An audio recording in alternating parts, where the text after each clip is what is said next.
All right, if you caught our first two episodes of our three-part opening series on the state of the church in America, you know the first question we tackled was, is the church in America dying?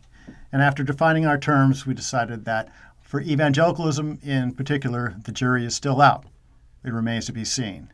And in our second episode, we tackled the question of how did this happen? Well, we decided that we've been too appeasing to the world. We've softened our message too much to get the world to like us, basically. So for today's episode, I want to tackle the third question that you, the podcast listener, have been searching for. And that is, what can we do about it? If the church in America is dying, can it be saved? How do we reverse this trend? Well, as you might have guessed, I have some thoughts on that. And what I'm going to do is I'm going to give you two ideas, two thoughts, two things we need to stop doing as Christians. And then I'll give you two things we need to start doing.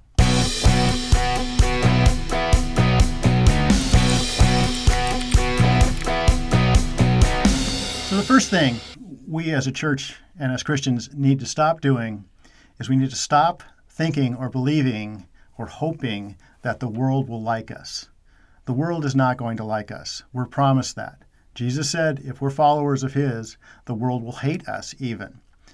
But we've bought this idea in American Christianity that if we just change our style, if we're just appealing enough, if we change the look of our church, if we get woke enough, the world will like us and then will listen to our message. But history and the Bible itself tells us that won't happen. We're called to be salt and light in the world. Well, there's two things about salt and light. One is they're good. Salt is good for seasoning. But if you've ever gotten salt in your eye or salt on a wound, you know that it stings. That's what salt does. It gets under the surface and it starts changing things and it hurts. And light, for all the good that it does, the illumination it brings, also, if you've ever been in a dark room, you know that whoever turns the lights on is not a popular person. It hurts your eyes. If you're used to the dark, light hurts your eyes. And we live in a culture that's used to living in the dark. And when we, as believers, as Christians, as Jesus followers, whatever the trendy name to give us is, when we shine light and when we are salt in our culture, it hurts. People don't like it, and they're not going to. Jesus told us that. The second thing we need to stop doing as Christians, and this is crucial, we need to stop believing our own bad press. We need to stop believing the things that the world says about us because it doesn't like us. We need to stop believing that it's true. We need to stop believing that our lack of influence or our lack of popularity is our fault. We're not perfect by any means. And also, along with that, we absolutely cannot be media-driven people. Our media and our social media and our education system and our entertainment industry, our big tech companies and even corporate America, it has been proven and shown in recent events that they are, number one, not truth seekers, and they are not truth tellers.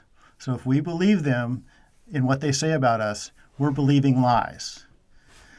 So those two things, I think, are key, the key things we need to stop doing as Christians. Stop believing that the world will ever like us or ever approve of us or our message. And number two, we absolutely have to stop listening to our own bad press and believing it. Now, for the two things we need to start doing. First off, as Christians, we need to recommit and refocus, teach, learn, and disciple people in a Christian worldview. And I think for most young Christians and even Christians in general, the idea of a Christian worldview is something that's foreign to them. It's not something they thought about in a while. But a worldview is the lens that you look at culture, you look at the world, and you look at yourself through. And in America, we've been founded on a Judeo-Christian worldview, a worldview based on Judaism and Christianity, which is basically based on the principles of the Old and New Testament, principles of the Word of God, the truths of the Word of God.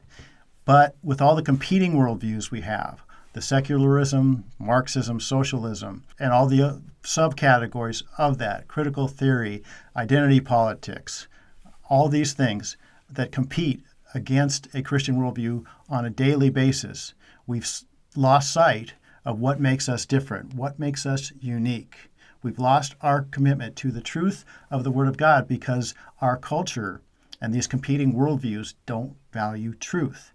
We value truth. We speak the truth in love. Speaking the truth is the command. Love is the modifier of the command. That's how we're supposed to do it.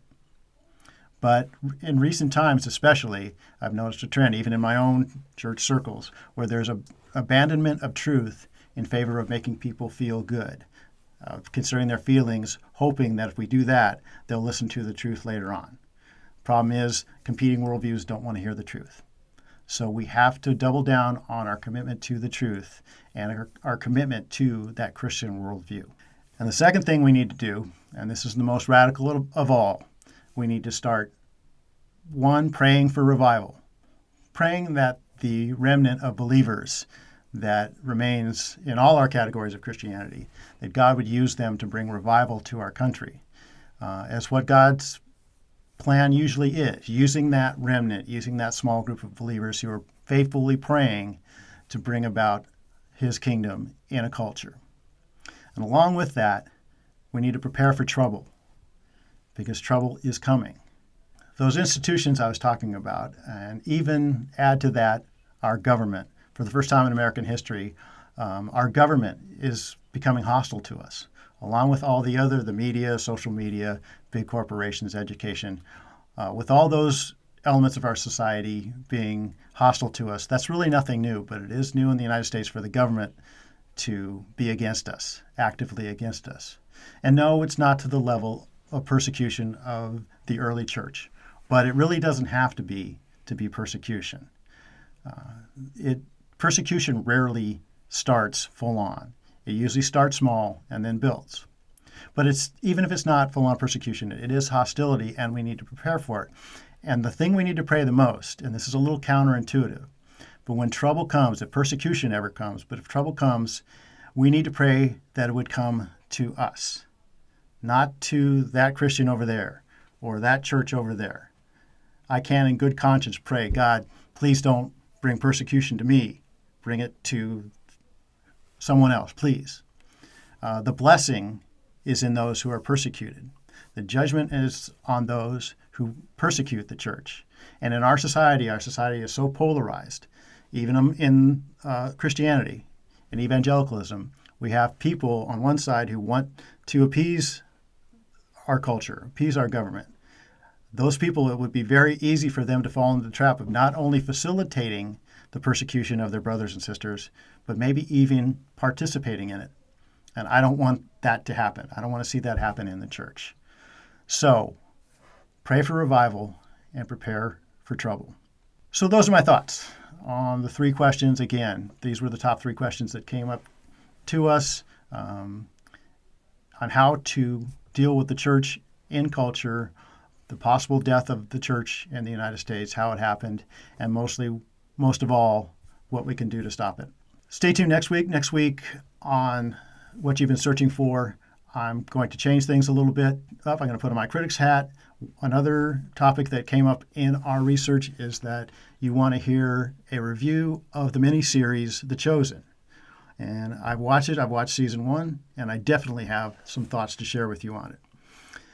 As usual, do all the things you're supposed to do. Like, comment, share, subscribe on YouTube, on Spotify, Apple, or any other podcast platforms. Look us up.